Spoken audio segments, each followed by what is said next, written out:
Trip here in Asia was building up to this moment, this high-stakes face-to-face meeting with Chinese President Xi.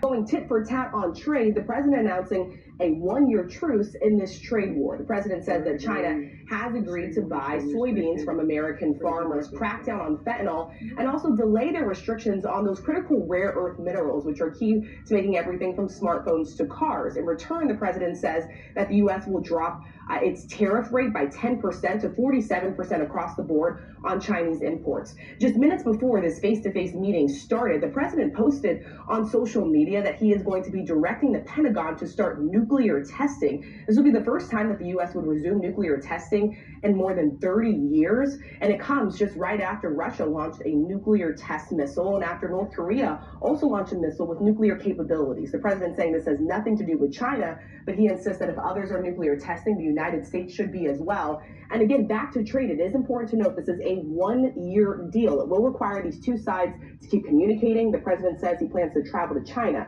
in April, Robin. All right, our thanks to you, Rachel. We're going to stay overseas to breaking news.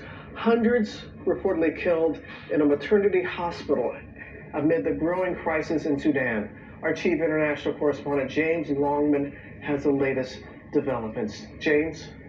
Yeah, good morning, Robin. Deeply shocking news coming out of Sudan. More than 400 patients, their visitors and medical staff have reportedly been killed at a hospital in the western city of El Fasher. Now, the pictures from the hospital itself are so upsetting that we can't air them, but satellite images seem to show bodies in the streets and bloodstains visible from space.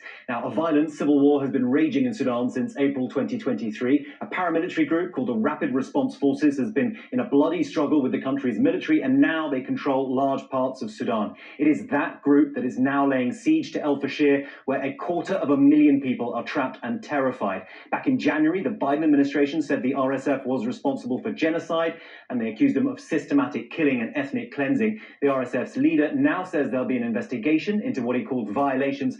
Today, there will be a UN Security Council meeting to discuss this crisis. And it needs to be discussed. It does. All right, James, thank you. Now